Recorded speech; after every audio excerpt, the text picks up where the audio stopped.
Check out monorail.com, America's affordable investment app, made for conservatives who want to keep their hard-earned money with companies that share their values. Download the Monorail app today. Join Monorail.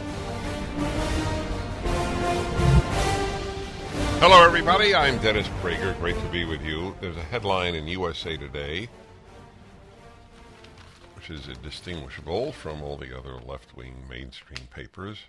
I will give you a perfect example of why I say left-wing. Because truth is not a value, and they have an agenda. The agenda is more important than truth. So an Asian, I believe, of Vietnamese background, murdered at least 10 Chinese at the Chinese New Year in California in Monterrey Park. Everybody knows that, correct? Okay. Listen to the subheadline front page of USA Today. Hate has long haunted Asian community. What does that mean? What does that mean? Hate of Asians for Asians? Is that what they're referring to? Of course not. Is there even a hint that the single greatest number of attacks or percentage of attacks per population is from the black community? Is there a hint of that? They lie. They lie. They lie every day. They lie on anything that is important.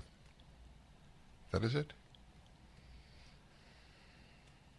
If there's an opportunity to attack America or whites in America, then every single left-wing newspaper, New York Times, Washington Post, USA Today, and Los Angeles Times, will lie in service of that lie, of that calumny. That's it.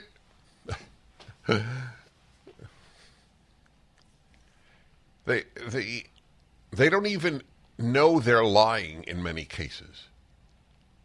So who's the author of this piece? Mark Ramirez, Jordan Mendoza, and Orlando Mallorquin. You think they know who are the greatest perpetrators per percentage of population of hate crimes against Asians? I don't think they know it. Why not? Because they don't pursue that knowledge. It is of no interest to them. They have an agenda to blame white America for everything possible. There's another headline in the rag sheet called the USA Today, which we subscribe to, by the way, just for the record, because I have been reading rag sheets all of my life. That's why I studied Russian, to read Pravda. Schools urged to rethink uniforms. Some call dress code sexist, racist, and classist. That's right. Well, they're certainly sexist. Dress codes have had different uniforms for boys and girls. How awful is that? What is it? Sexist, racist? How is it racist? I'll tell you what dress codes do, in fact, accomplish. Less violence, more respect for teachers, more decorum, and better grades. But the left has no interest in that. They wish to shatter every standard of middle-class America. School uniforms are one of the most wonderful things you can have in a school. When my younger son was in third grade, he was at a Jewish school in Los Angeles, which was a pretty good school at the time. And the principal and I had an amiable discussion, and she just said, I am completely opposed to dress codes. That's all. They're not good for anything. Let kids express their individuality in their clothing. So I went to a school in high school with a dress code. Did you? No. What did you wear? Did you wear jeans every day? I guess something like that. So I had a dress code in my high school. The boys had to wear slacks, white shirt, and a tie. And the girls had to wear a dress or skirt, blouse, sweater, whatever the top would be. And no one thought ill of it. It was actually a wonderful thing for all of us. As for this notion of classist, what is the argument? Students, advocates, researchers, and now a congressional watchdog agency are urging public schools to rethink their dress codes. What? A congressional watchdog agency? What does that mean? Which some argue are sexist, racist, and classist. Foster a culture of inequity. Woof. And can interfere with some kids' access to an education. But every study I've seen, and studies, are useless because they either confirm what common sense suggests or are wrong. But nevertheless, every study I have seen has in fact said kids' grades are better, discipline is better, violence is down. These issues were at the center of protests against local dress codes nationwide. Wow. Including in Cobb County, Georgia, Longview, Washington, and Sharon Hill, Pennsylvania, when schools return to in-person learning following pandemic-related closures. One high-profile case at a North Carolina charter school where girls were once required to wear skirts, skirts, or dresses until a federal court. What does that even mean? What does the federal court have to do with such a thing? This is really sickening. Intervened. Could be heard by the U.S. Supreme Court. Nearly all, about 93% of the nation's schools have some kind of dress code policy, with about half of all schools enforcing a strict dress code. Really? Good. About 1 in 5 schools. Who are the people opposing this? They're just leftists who have empty lives. Where was the article? You sent it to me, and I'm going to be reading from it.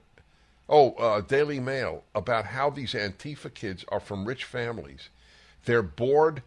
I told you folks, remember Prager's theorem, secularism plus affluence equals boredom equals leftism, or leads to, you have a right arrow. What is the yields? That's right, as in chemistry, yields leftism. They have to fill their emptiness. The poor do not have emptiness because they have to find money for lunch. The rich, who are religious, don't have emptiness. They have religion. But if you don't have to worry about lunch, if your parents own a yacht, and you're secular, and you're male in particular, well, female, it doesn't matter. Female or male, they will fill it with leftism. Males will also gravitate toward violence. That's Antifa in a nutshell. All the violence in Atlanta, every single one who was arrested, except one, was from outside Georgia. Yeah, they flew in to have mayhem. It gives their empty lives some meaning. I can torch a police car, ergo I live. I need Latin. Look it up. You could do this. It's the Google Translate.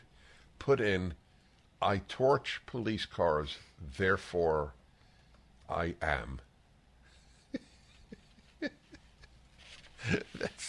That's going to be our Latin phrase of the day, because it's nice. You should learn some of the classic languages.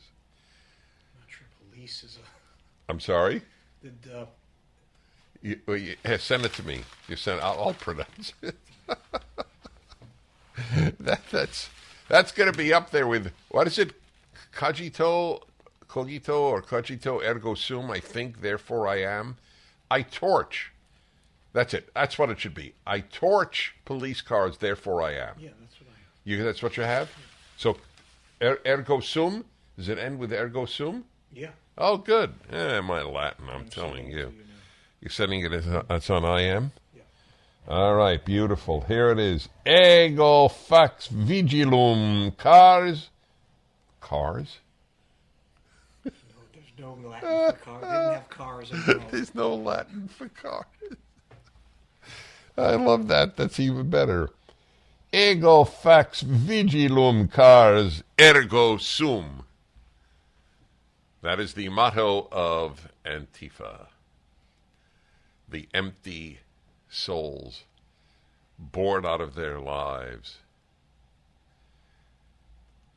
Yeah, secularism plus affluence is extremely dangerous. It produces environmentalists. John Kerry is a great example of a truly empty soul and an empty conscience, a malfunctioning conscience. But changing the world, getting you to eat less meat, getting you to give up your beloved gas-powered car, getting you to heat your homes less in winter and air condition it less in summer. This brings these people profound meaning. The bored apparently like to control others' lives. It's a problem. Empathy is a problem when you have zero experience in it. I can't imagine childbirth. I can't empathize. I can sympathize. I can't empathize with wanting to control other people's lives. That's why I am not a leftist. I'd like to introduce you to Monorail, America's investment app that takes you from where you are to where you want to be. Monorail is an investment and savings app that is made for patriots by patriots. Doesn't matter whether you're an Apple fan or if you prefer Android, Monorail is available in both environments and online at monorail.com. Monorail is safer for users with bank-level encryption and biometrics. Your money is protected with Monorail through Securities Investor Protection Corporation and the FDIC. No matter how you engage with Monorail, you're getting the security and safety that you need. Whether you're adding funds to your investment account, looking to buy a stock, or putting money aside for future purchases. With Monorail, you can put your money where it matters and utilize the economic power that built this country. Don't go somewhere else to trade stocks. Monorail gives you the freedom to purchase whole or fractional shares in companies you believe in. It only takes 5 minutes to download the app and set up. Join the pro-America money movement. Join Monorail. Do you know that in this entire article, in this, what adjective can I use for USA Today? Left-wing propaganda paper. There is not a single argument. I read the whole article because it just came out. I read it now. It hurts education. It hurts safety. It's biased. They didn't give an example of how. Why don't they just tell me one thing? Do schools with dress codes have higher grades or lower grades than schools without dress codes? You think a boy wearing a white shirt and a tie is as likely to bully other kids? I'm just curious. What do you think? Do you understand that if someone is called an educator, the odds are the person is a fool? Educator and fool are almost synonymous in the United States of America. Schools of education make you foolish. Foolish means your grasp of reality is perverse. You know how to destroy, but not how to build. You know how to miseducate, not how to educate. That's what happens at a school of education, led by Columbia University, the least free institution of learning in the country, according to those who measure free speech at the colleges. I went there. It's a sad fact, but sad facts it must be acknowledged. How does it hurt kids to have a dress code? God forbid girls should actually wear girls' clothing and boys' clothing. That's a big factor here. That's why it's called sexist. And so in some cases they measure the length of a girl's skirt. Whoa, is that evil or what? The same people who got rid of the swimsuit competition in the Miss America contest are okay with mini skirts on high school girls. They're okay with drag queen story hours. As I've said very often, they protect adults' innocence and they destroy children's innocence, because everything is backwards on the left. Everything is upside down. The entire moral compass points to north when it's south and south when it's north in every single instance. If it hurts children, the left is its advocate. Should read my column today, by the way. Maybe I'll do that as my Ultimate Issues Hour. Sure. Who's more rational or who's more irrational? The secular or the religious? It's a subject I have covered on occasion. Now it's all in print for you. I have 1,000 columns up on the internet. They're all free, so my recommendation has nothing to do with income. I hope you read every one of them. They're sort of a course in life.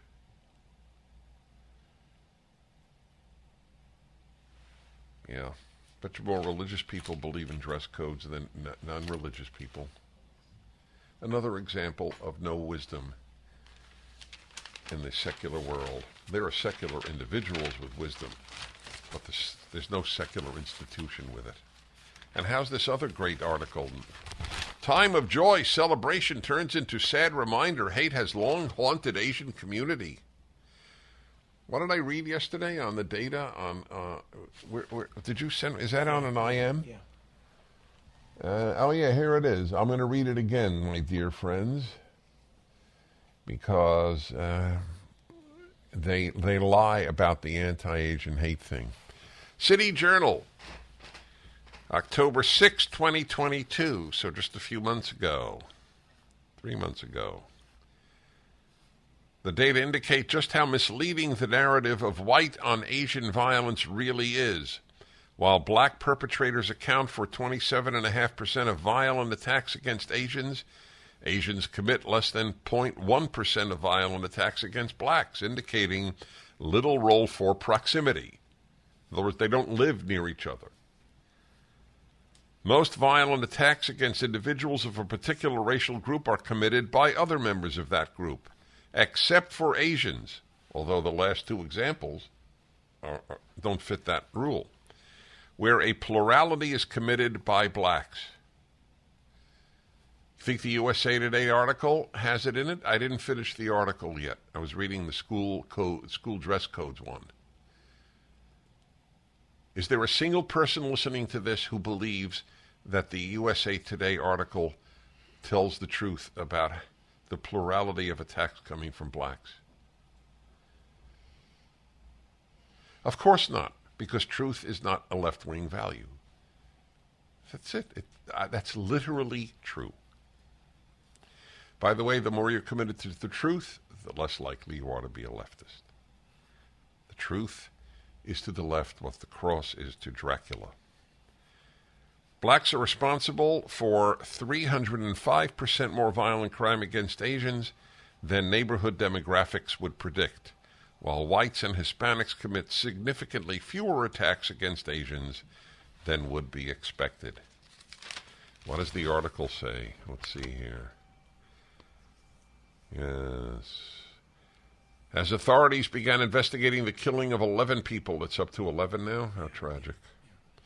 At a dance studio in this predominantly Asian American community, Asian Americans across the U.S. say the shooting has revived the fears and trauma brought on by a wave of hate incidents and tragedies that have struck the community over the past few years.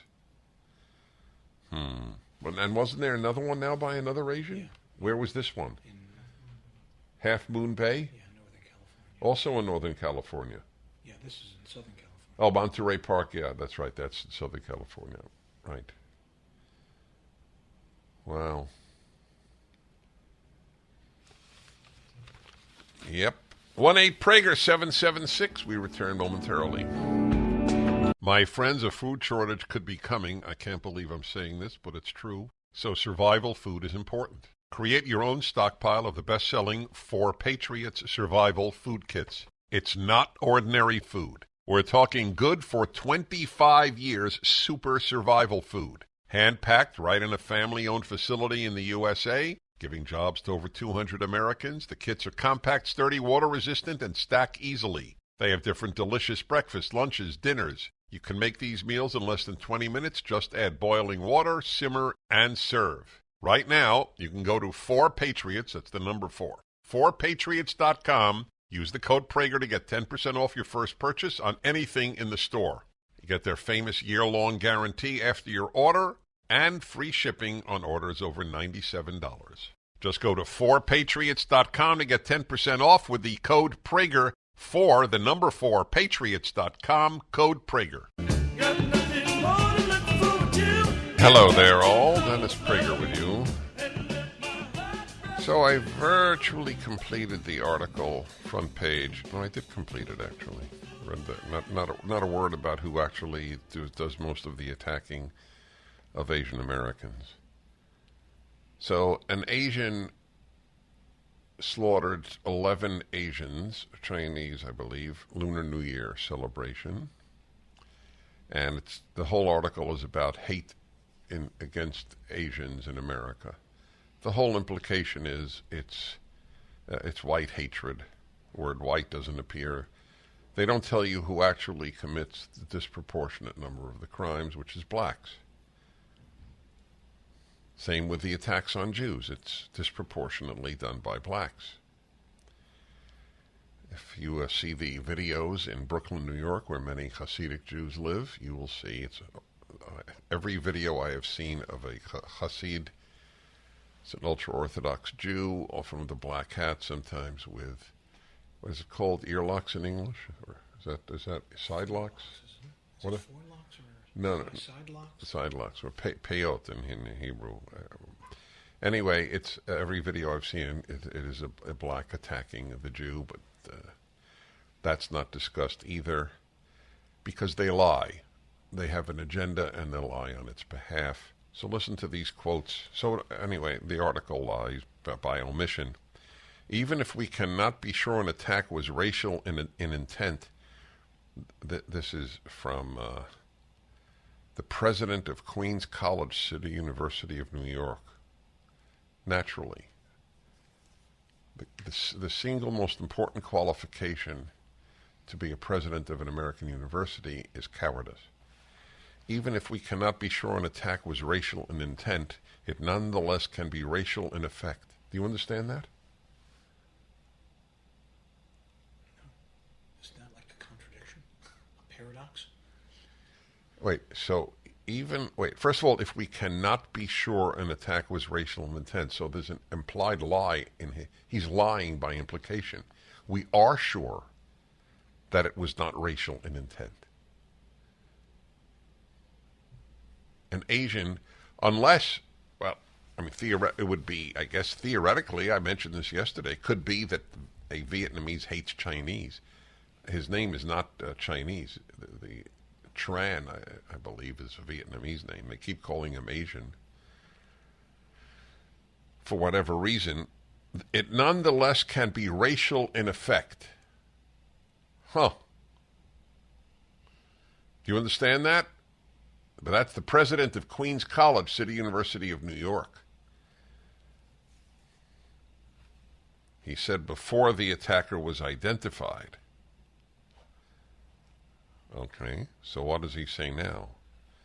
For a community already traumatized, this is just another terrible moment. It is easy to understand why Asian Americans are anxious. Why are Asian Americans anxious, President Wu? We'd like to hear. If they walk through a suburban white neighborhood, are they anxious? I'm curious. It's not an attack, it's a question. Where are they nervous? But I told you cowardice is a characteristic of college presidents. Chang of the Asian American Christian Collaborative. How many organizations are there in the United States on the left? 50,000, you think? The Asian American Christian Collaborative said the violence Asian Americans have faced not only in recent years but historically will lead many to question whether they can safely live normal lives. Huh. The fact that we can't tell if we will be attacked for simply being Asian, or that we might be on the receiving end of a bullet that a shooter should never have gotten their hands on, creates all forms of stress and adds to a culture of feeling unsafe. You know the Jews are the most attacked group in the United States, proportionately. You know that. Did they ever report that, or is there a is there left-wing groups protecting Jews? Maybe the Anti-Defamation League is a left-wing group that protects Jews, allegedly protects. A lot of bad stuff happening.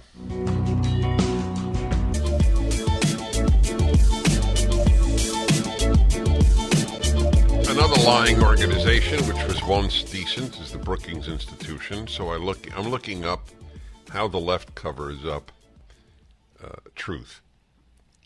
And here's one from, what's the date? March 2021. Why the trope of black-Asian conflict in the face of anti-Asian violence dismisses solidarity. What does that even mean? So, of course, they don't cover the issue. Who is doing the most violent attacks against Asians? What group? So listen to how they cover it. The liars at the Brookings Institution.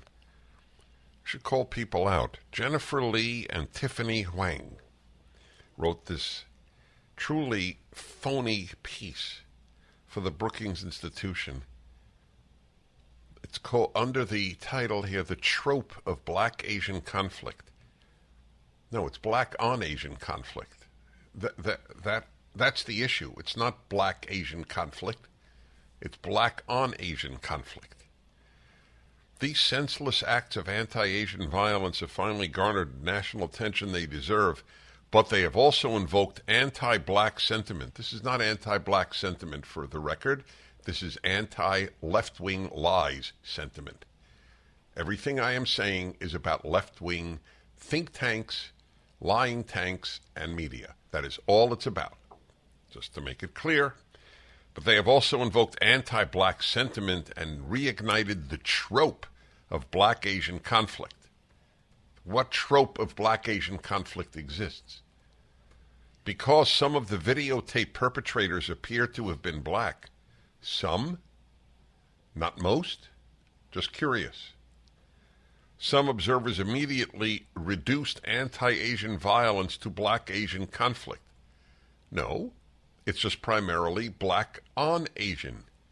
The whole thing is demagogic. This is not the first time the trope has been weaponized. Black-Asian conflict, and Black-Korean conflict more specifically, became the popular frame of the LA riots in 1992. The trope failed to capture the reality of Black-Korean relations 3 decades ago, and it fails to capture the reality of anti-Asian bias today. So they've switched now from violence to bias. Get what they've done? Is that clear? I think I'm 100% clear. They've now left the issue of who is violently attacking Asians. This is the Brookings Institution, another organization ruined by the left. Useless, worthless. They should fire the writers of this article if they have any honor at Brookings. But hey, who fires anybody unless the person comes out with a conservative sentiment? Anybody at Southwest Airlines fired? I haven't heard about it. How? So what? Now we've moved to bias. They didn't cover any data on violence against Asians. No data. A recent study finds that, in fact, Christian nationalism is the strongest predictor of xenophobic views of COVID-19. What does that have to do with anything? Do you understand the disregard for honesty in this article? Christian nationalism is the greatest predictor of xenophobic views of COVID-19. First of all, They made up Christian nationalism. This is invented at the New York Times. Okay. I know more Christians than almost any Christian does. I'm a Jew, and I am deeply involved in Christian life, as I am in Jewish life. I never heard of Christian nationalism until the New York Times wrote about it. What does it even mean? Somebody who says this is a Christian nation is a Christian nationalist? You may agree or disagree, but I don't even know what that means. Does it mean they want to throw non-Christians out of the country? Does it mean that they want to impose Protestant theology on people? If you don't believe in Jesus Christ, you can't have a job in the government. What does it mean? The greatest advocates of separation of church and state have been Protestants, just for the record. Anyway, back to this. The strongest predictor of xenophobic views of COVID-19. What is a xenophobic view? I know what they mean. Those who say it originated in China. That is now anti-China xenophobia at the Brookings Institution. Isn't that something? In the very beginning, it was called the Wuhan virus. Remember that? Just like the Spanish flu and other, what is it? The one from Africa? The virus that came from Africa? Ebola. That's named after, isn't it named after some place in Uganda or something? Where it originates. Believe me, had it originated in Connecticut, they would have called it the Connecticut virus. Believe me. Anyway, that doesn't make you a xenophobe. Makes you a truth teller. And the effect of Christian nationalism is greater among white respondents compared to black respondents. So more Christians believe that the virus began in China than blacks do. What does that have to do with anti-Asian violence? If you believe COVID came from China and call it the Wuhan virus or Wuhan flu or whatever you want to call it, that means that you want to beat up an Asian? God, is the Brookings Institute a sham? What a farce. Moreover, black Americans have also experienced high levels of racial discrimination since the pandemic began. Really? How so? That's the way they cover this. This is what your kids learn in college. This is what they will learn, not truth. Newsweek. Stop blaming black people for anti-Asian hate. Interesting. When is this from? Last 2 years ago, March. Truth is not a left-wing value. That's it. Lies are the mother of evil, more than any other single thing in life. Back in a moment. The Dennis Prager Show. My Pillow is excited to bring you their biggest bedding sale ever, and just in time for Christmas. For a limited time, get the Giza Dream bed sheets for as low as $29.98, a set of pillowcases for only $9.98, and rejuvenate your bed with a My Pillow mattress topper for as low as $99.99. They also have blankets in a variety of sizes, colors, and styles. They even have blankets for your pets. Get duvets, quilts, down comforters, body pillows, bolster pillows, and so much more, all with the biggest discounts of the year happening now. They're also extending their money-back guarantee for Christmas until March 1st, 2023, making them the perfect gifts for your friends, your family, and everyone you know. So go to MyPillow.com and use the promo code Prager, or call 800-761-6302. You'll get huge discounts on all MyPillow bedding products, including the Giza Dream bed sheets for as low as $29.98, and get all your shopping done now while quantities last. Well, hello everybody, Dennis Prager here. If you're just tuning in, I've been reading from USA Today, a left-wing source of views rather than news, and I gave two examples. It's an article on school uniforms, and I won't repeat that. And I won't repeat the article about hate against Asians. Hate has long haunted Asian community. Of course, it's an Asian who murdered 11 Chinese, I believe, at the Lunar New Year celebration just this past weekend. and another Asian, again, was it today? Was it yesterday? Yesterday. Yesterday? Also in California? Yeah. But hate has long haunted Asian community. So I read the article. I just want to note to you the dishonesty of all of this. So here, this is from Newsweek, July 28th, 2021. Hate crimes documented by police disproportionately list black people as attackers. Report. Hate crimes documented by police disproportionately list black people as attackers, according to a new report by several civil rights groups for better protections under hate crime laws. Released Wednesday, whatever that Wednesday's date was, in July 2021, the report is a comprehensive national review of hate crime laws that shows where laws vary. It also cited widespread flaws in data collection and reporting. Though the majority of hate crimes in the U.S. are committed by white people motivated by racial or ethnic bias, the crimes disproportionately reported black Americans as the attackers. In at least 13 states, black Americans were listed by law enforcement as the perpetrators in hate crimes at a rate roughly 1.6 to 3.6 times greater than the size of the state's black populace, the report said. The report, quote, "These repeated disparities show that despite the fact that people of color are far more likely to be the victims of hate violence, the instances of hate violence that are actually documented by police are disproportionately those alleged to have been committed by black people." I only report this to you so that you will know how much the mainstream media lie about the anti-Asian hate, quote unquote. That's all. What else? What other agenda do I have? That you be annoyed at blacks? I mean, the percentage of blacks who commit these crimes is still ridiculously small, obviously. I want you to have contempt for the mainstream media, not for blacks.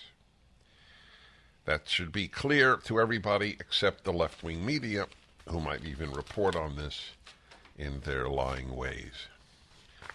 But my favorite article in a dark sense comes from College Fix, which is reports on what happens in the intellectual arena. So I reported to you at the very end of the last segment, and I need to restate it.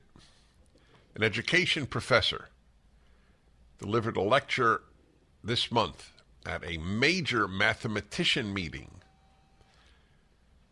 and the name of the lecture was, here's the title, 1, 2, 3, 4, 5, 6, 7, 8, 9, 10, 11, 12, 13, 14, 15, 16, 17, 18, 19, 20, 21, 20. It's a 22-word title, and some of the words have a lot of syllables. Undergraduate mathematics education as a white, cis, heteropatriarchal space and opportunities for structural disruption to advance queer of color justice. That was given at, you have to understand, the Joint Mathematics Meeting 2023. It is the largest mathematics gathering in the world, according to its website. Everything the left touches, it destroys. If you don't know that, it's because you lie to yourself. There is no other reason you don't know that. Even math. The lecture was given, needless to say, by an education professor. He's an associate professor of mathematics education, Luis Leyva, Leyva, from Vanderbilt University. He delivered it January 4th in Boston. Leyva's, quote, findings depicted how Black, Latin, and Asian QT, queer and transgender students' narratives of experience reflect forms of intersectionality or instances of oppression and resistance. Did you get that? Math. This is meaningless anywhere, but in math? Leyva's, quote, findings, this is from his own lecture's abstract. Leyva's findings depicted how Black, Latin, I want to see how fast I could read it. Are we ready? Here we go. depicted how Black, Latin, and Asian, QT, queer, and transgender students' narratives of experience reflect forms of intersectionality or instances of oppression and resistance. That is not easy. What does it mean? Nothing. I conclude. You ready? Here's another leftist term. It's a giveaway. Ready? Reimagine. They're always reimagining on the left. Because the world as it is so awful. Because as we know, getting paid to be a mathematics education professor at Vanderbilt, you are really, really oppressed. I conclude by reimagining undergraduate mathematics education with structural disruptions. What does that mean? That advance justice for learners marginalized across intersections of race, gender, and sexuality. Oh, what a beautiful man. What a beautiful man. The moment you say 2 + 2 = what? You are clearly a white supremacist. I can't believe I'm sitting at the same table as you. I am reimagining. That was mad. How do you reimagine that? I'm reimagining it. Leva is also an affiliate in Vanderbilt's Department of Gender and Sexuality Studies. Vanderbilt. That is a credit to you that you have such a department. Gender and Sexuality Studies. According to his faculty bio, his work, quote, draws on critical race theory. Oh, shocker. What is he speaking at a mathematics conference for? The biggest mathematics conference in the world, according to the website. Women of color feminisms, plural of feminism, and queer of color critique to conceptually and methodologically ground his scholarship, which centers historically marginalized voices in STEM, science, technology, engineering, and math, higher education across intersections of race, gender, and sexuality. Oh, now I know what he does for a living. I wonder if he's married. I wonder if he has kids. Leva was named the 2022 LGBTQ plus Educator of the Year by Out to Innovate, a professional organization for LGBTQ plus people in STEM, Vanderbilt stated in a news release. Leva's abstract leads like an over-the-top caricature, a hoax. Aryeh Kontorovich, a professor of computer science at Ben Gurion University in Israel, told The Fix via email, "This one is all too real, I know. It is my opinion as a computer scientist / mathematician and instructor with over 14 years of experience that politics and social justice have no place in math pedagogy," Kontorovich said. "We can never all agree on what is just, while we can hopefully agree on what is mathematically correct. So math education should focus exclusively on the latter." So this guy is an Israeli professor. You have to understand the contempt with which America is held now in almost every Western country because of what the left has done in this country. My column a few weeks ago was on this very subject. America is the leading exporter of bad ideas, of toxic ideas, I could have said. You know how painful that is for a guy who spent his life loving America? However, I love truth more than I love America. The truth is that the United States is a net exporter of sick ideas, whether it's transgender or that math should be woke. I'm glad they quoted this professor at Ben Gurion University. I thought math should be about mathematical questions only. What a strange notion, isn't it?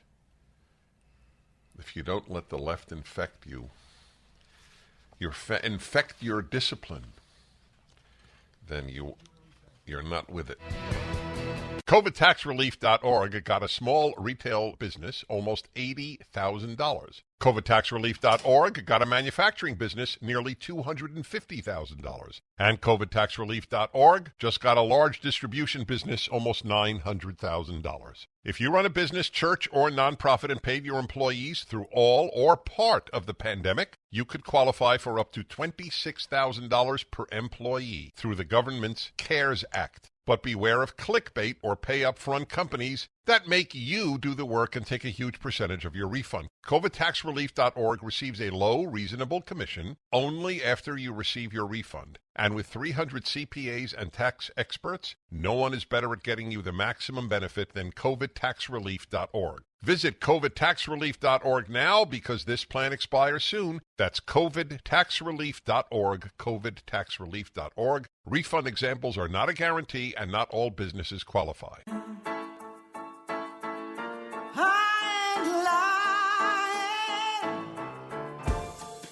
You know I can't stand it.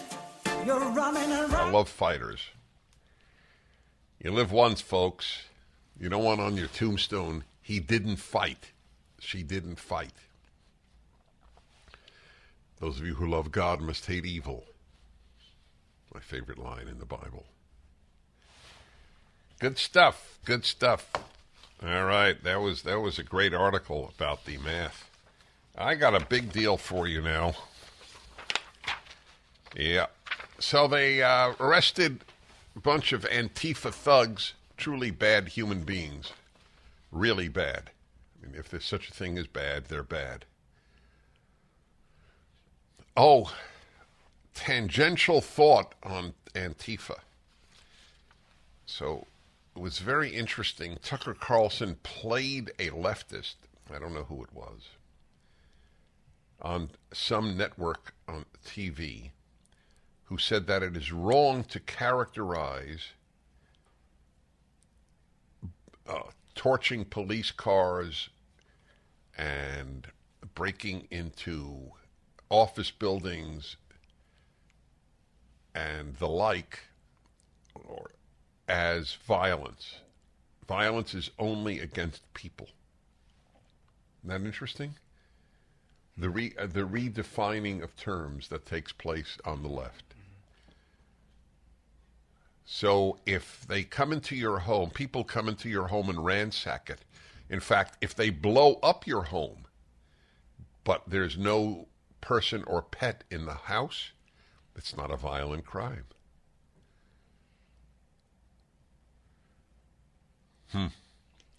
Basically, the left protects Antifa, just like Antifa fights for the left. They don't want them arrested. They want January 6th people arrested. This is becoming a police state. I can't believe these words are coming out of Dennis Prager's mouth. I feel like I'm listening to another person. It is very hard for the United States now, given Merrick Garland and his despicable police state Department of Justice. It is very hard to condemn other states for arresting political foes. The horrible treatment. What was the guy who put his feet up on Nancy Pelosi's desk? What is he getting? How many years in prison? We don't know yet. We don't know yet, but he's liable for like 20 years? 20 years. What he did was idiotic, okay? I condemned it the moment I heard it. It was at the very end of my show that day. I thought it was ridiculous and wrong, just wrong, to enter the Capitol, just for the record. Insurrection? Guy poses on Nancy Pelosi's desk with his feet up? Given what leftists have done, remember was it Lansing or Madison, where they took over the state capitol for weeks? Remember that? Wisconsin. It was Wisconsin, so it was Madison. And how many kids have taken over president's offices in universities? And they bring in refreshments for them.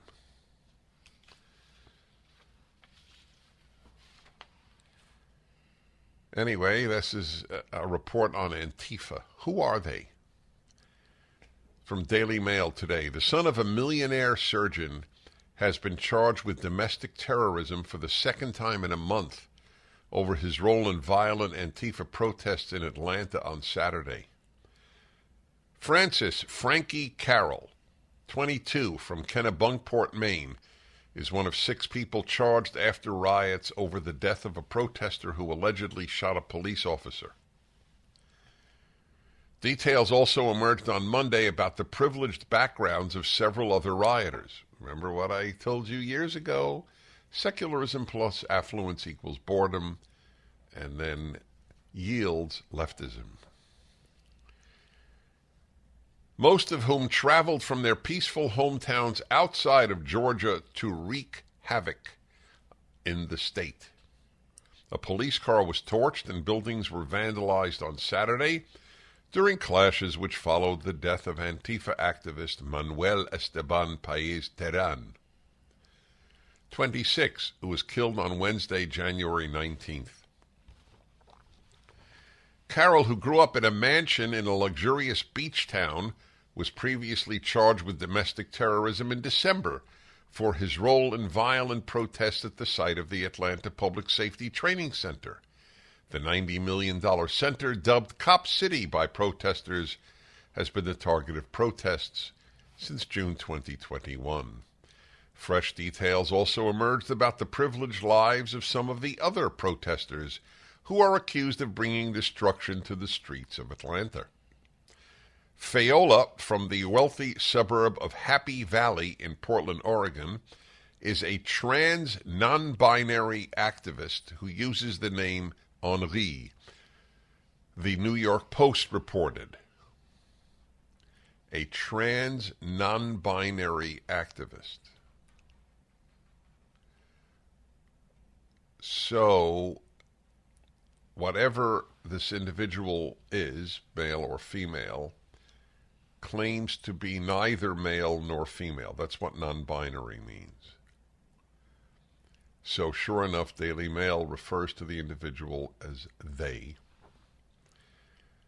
They studied archaeology at Oberlin. Oh, Oberlin. Does it not figure? Oberlin is an ode to the destruction of education at our universities, with a focus on decolonization, and once wrote a blog post for the American Scientists about gatekeeping medical transition. So let's see. Where is Fayola listed here? Nadia Geyer, 24, from Nashville. Madeline Fayola, that's it, Madeline. So wait, why do they have a female name? She's non-binary. So it's probably a male biologically. Back in a moment. Many investment advisors have been recommending cryptocurrencies such as Bitcoin. They claim it's the new gold. This is Dennis Prager for AmFed Coin and Bullion. Why would you buy the new gold when you can buy real gold and silver, which have maintained value for thousands of years versus the highly volatile crypto market? When I purchase gold and silver, I do so from my friend, and I don't often say my friend in these ad copies, Nick Grovich, owner of AmFed Coin and Bullion. I like the fact that it's tangible. I can hold it and control how it's stored, unlike digital currency that's held in a digital wallet. I want to preserve my wealth, which is far from the case with Bitcoin spiraling drop in price. Nick's been in the precious metals industry for over 41 years, and he has established a reputation built on trust, transparency, and fair pricing. Call Nick and his team at AmFed Coin and Bullion to take advantage of his honest advice and extensive expertise. 800-221-7694. AmericanFederal.com. AmericanFederal.com. I'll be back in a moment with the nature of the Antifa activists, how they come from wealthy homes. Bored secular people are a very big danger to society. I have hope for you, legitimate hope. I never patronize you. Right now with my guest, Kendall Qualls, Qualls, gives the latest PragerU video, What America Could Be. 5 basic suggestions. If taken seriously, we would turn the country around and make America great. Whether you have again or just great, what matters is making it great. Not perfect. It's composed of people. He is the president of Take Charge, which can be summarized as anti-victimhood.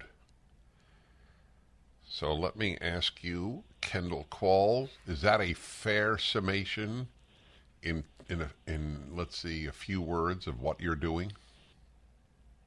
That's absolutely it, Dennis, and thank you so much for having me on board. The subtitle for our organization is Take Charge of Your Life, Take Charge of Your Family, Take Charge of your community. You don't need any permission from anyone. You don't need a government grant. We used to do these things in our country, and it was the norm. So we're just really all about restoration. And one of the things that we're doing to coincide with that is launching a project called the Prodigal Project. Go ahead. What is that?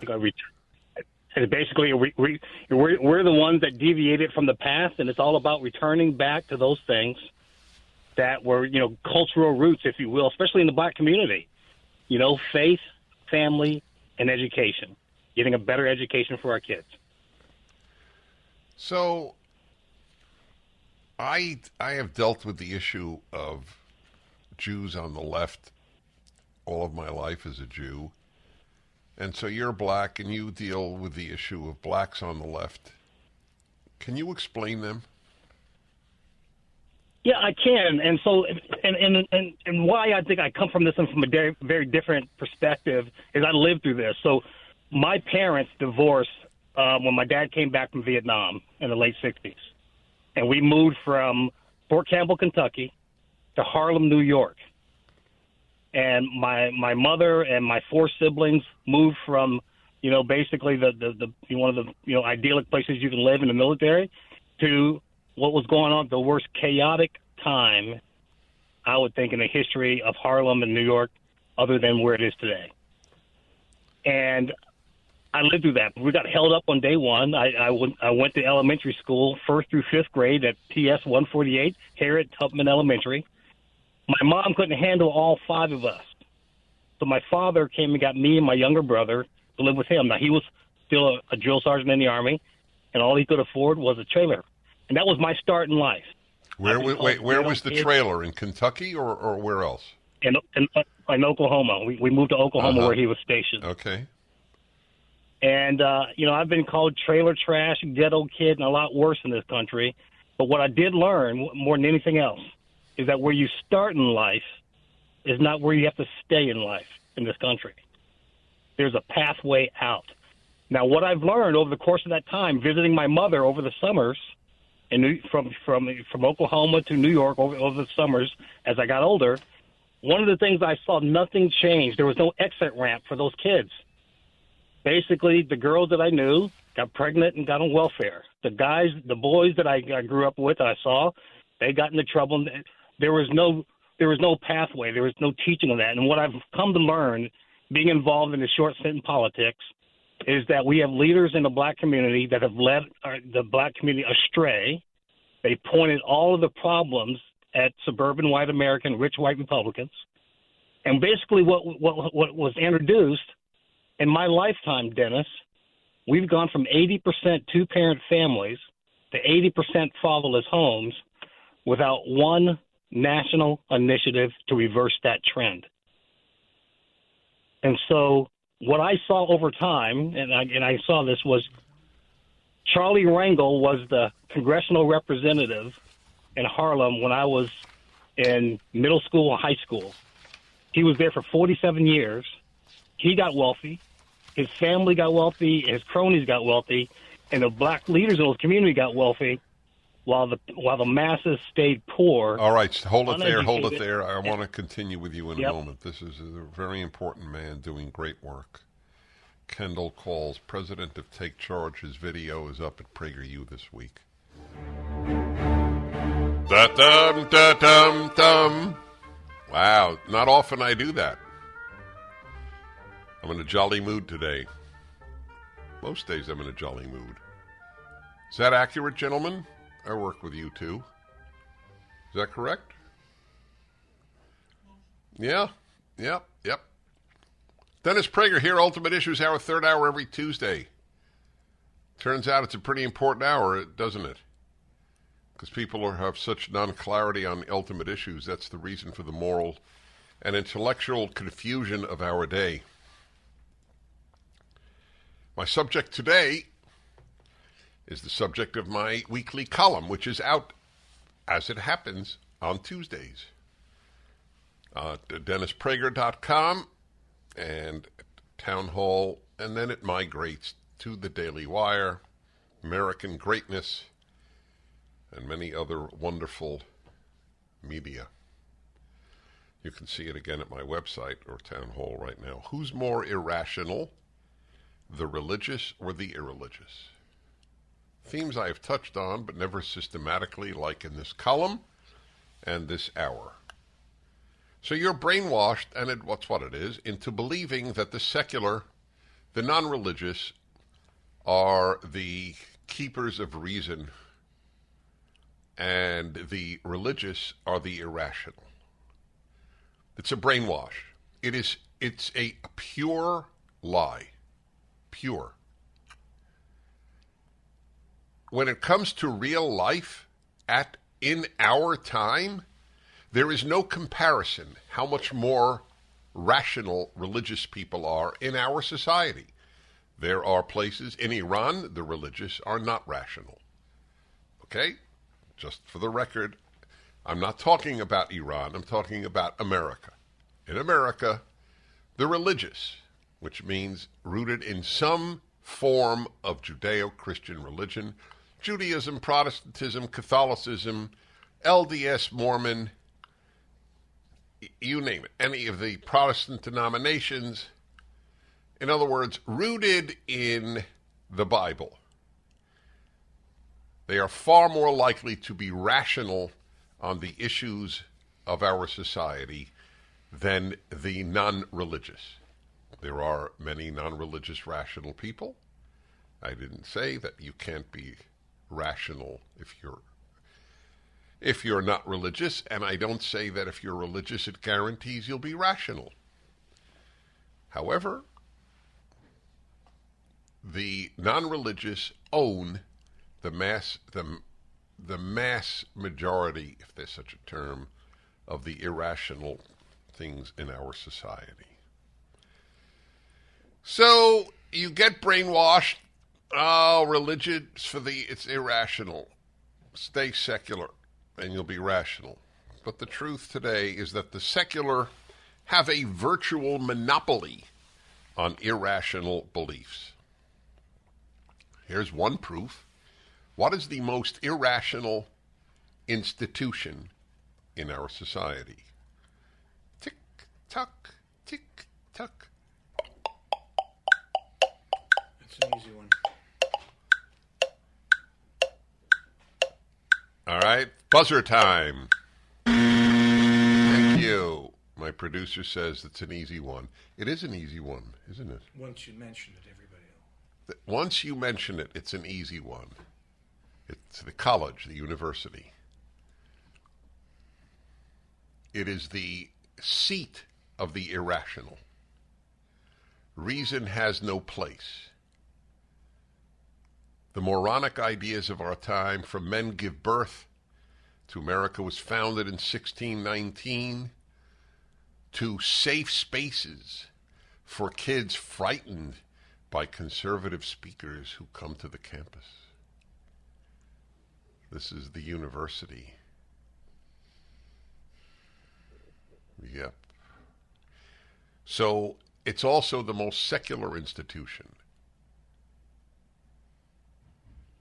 Even if you're an atheist, but if you're an honest atheist, and honest atheists exist, you must acknowledge what I said is true. The least rational institution in society is the most secular one. the university. So let's give some examples of the irrationality owned by the non-religious. Owned. Only secular people believe men give birth. Only secular people believe that males should be allowed to compete in women's sports. Only secular people believe that a young girl who says she is a boy or a young boy who says he is a girl should be given puberty-blocking hormones. Only secular people believe that girls who say they are boys should have their healthy breasts surgically cut off. Only secular people believe it is good to have men in drag dance, often provocatively, in front of 5-year-olds. Only secular people agree with Disney dropping use of the words boys and girls at Disneyland and Disney World. Only secular people believe that, quote, to be colorblind is to be racist, unquote. That is what is taught at nearly all secular and religious in name only colleges in America today. Only secular people believe that fewer police, fewer prosecutions, and lower prison sentences lead to less crime. Far more secular Americans than religious Americans believe that the Cleveland Indians and Washington Redskins needed to change their names because Indians and Redskins were racist, despite the fact that most Native Americans didn't even think so. Who was more likely to support keeping children out of schools for 2 years, forcibly making 2-year-olds on airplanes, masking 2-year-olds on airplanes, and firing unvaccinated police officers, airplane pilots, and members of the military? Secular or religious Americans? How many Western supporters of Joseph Stalin, the tyrant who murdered about 30 million people, were irreligious, and how many were religious? Stanford University, a thoroughly secular institution, just released an, quote, elimination of harmful language initiative. It informs all Stanford faculty and students of, quote, harmful, unquote, words they should avoid and the words that should replace them. Some examples. Stanford asks its students and faculty not to call themselves American. Rather, they should call themselves a U.S. citizen. Why? Because citizens of other countries in North America and South America might be offended. Because as we know, everybody in Argentina says, I'm an American. Everybody in Mexico says, I'm American. Everybody in the Dominican Republic says they are American. Is that rational?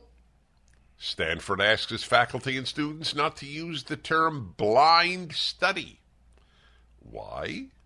Because it, quote, unintentionally perpetuates that disability is somehow abnormal or negative, furthering an ableist culture. Instead, Stanford faculty and students should say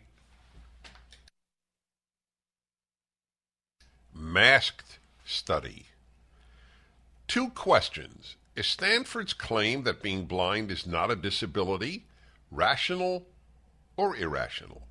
And what percentage of those who make this claim are secular?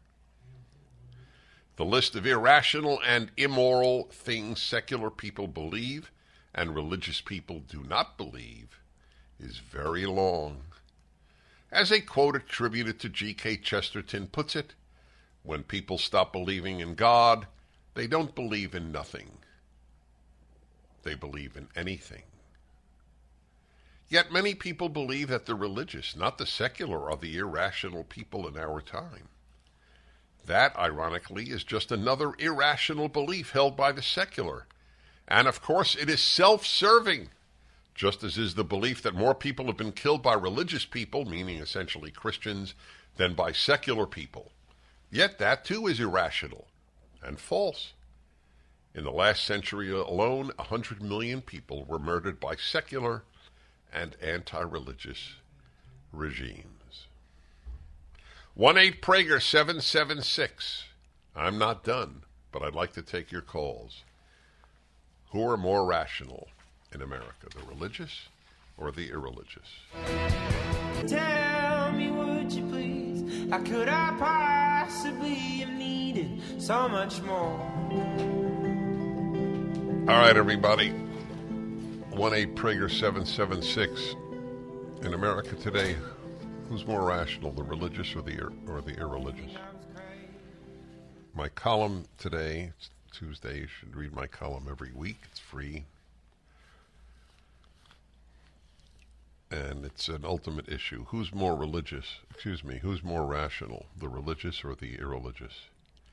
I went through a list of many of the spectacularly irrational, anti-rational beliefs, and it's only held by secular people. Obviously, a handful of left-wing religious people whose religion is leftism with a cross or leftism with a Torah. But their religion is leftism, not Christianity or Judaism. So you should read the column and answer the question. By the way, I wrote in the column, you should send the column to your college-age son or daughter or grandson or granddaughter,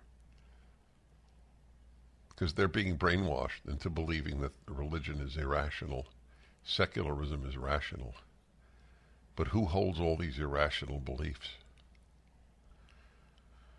Yep. Religious people do have some irrational beliefs, by the way, and as I write, 2 points should be made in this regard. One is that religious beliefs that most people call irrational are not irrational, they are unprovable. For example, the beliefs that there is a transcendent creator and that this creator is the source of our rights are not irrational. They are unprovable. Atheism, the belief that everything came from nothing, is considerably more irrational than theism. The other point is that human beings are programmed to believe in the non-rational. Love is often non-rational. Love of our children, romantic love, love of music and art, love of a pet. Our willingness to engage in self-sacrifice for another is often non-rational.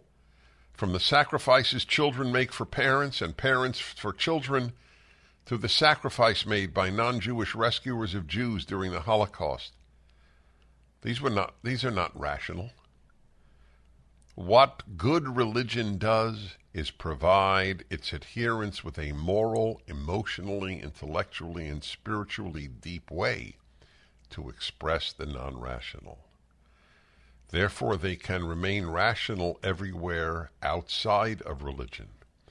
The secular, having no religion within which to innocuously express the non-rational, often end up doing so elsewhere in life.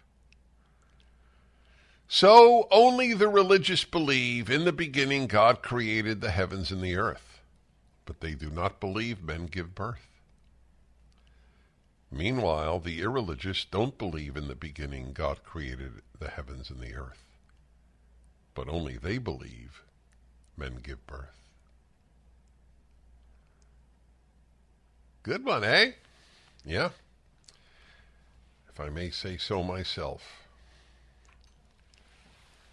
You want to protect reason? Keep Judeo-Christian values alive. We live in the age of the greatest irrationality in American history. No coincidence that it is the most irreligious age in American history. Yeah, it's a very rational decision, isn't it? Not to marry and not to have kids.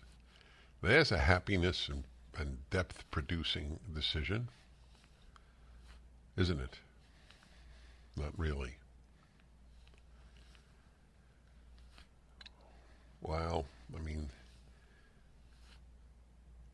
if you sent this article to your woke kid at college, or who just graduated from college recently, it'd be so interesting to get their reactions. Maybe they would say, what's irrational about men give birth? What are you talking about? It's completely irrational. It's completely irrational to let men who say that they are women compete against women in women's sports. Or my favorite recent one, The 17-year-old girl who showered next to a guy who exposed himself to her and to her younger sister, because he said he's a girl. He could do so. That's it. So, as I have said, if a man exposes himself to a woman, especially a minor, he goes to jail. But if he exposes himself and says he's a woman, no jail. The only punished one is the woman for objecting. The girl for objecting. You have to go to college to believe something so sick.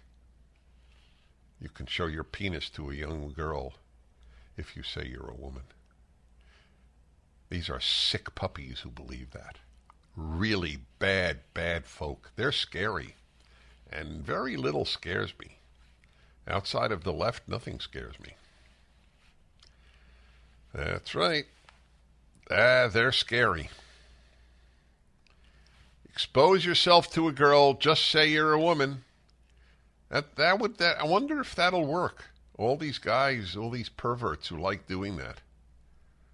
I don't use the word pervert often because we use it too easily. Anybody uses it with regard to this, some sexual activity that they don't particularly engage in. Now, this is a perversion.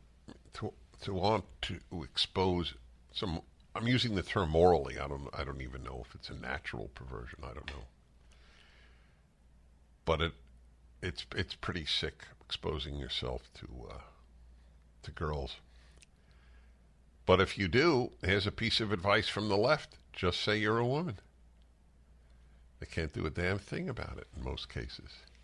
Certainly not in New York or California. This was a California YMCA where it happened to the 17-year-old girl. She's the villain, not the pervert. She's the villain. And you'll still vote Democrat. Okay, let's see what you folks have to say here. We'll find out upon our return. 1-8-PRAGER-776. Who's more rational or who's more irrational? The religious or the irreligious? Please read the column and send it to as many people as you can. We have to fight back in the intellectual arena. Dennis Prager here. Thanks for listening to the Daily Dennis Prager Podcast. To hear the entire 3 hours of my radio show, commercial-free, every single day, become a member of Pragertopia. You'll also get access to 15 years' worth of archives, as well as the daily show prep. Subscribe at pragertopia.com.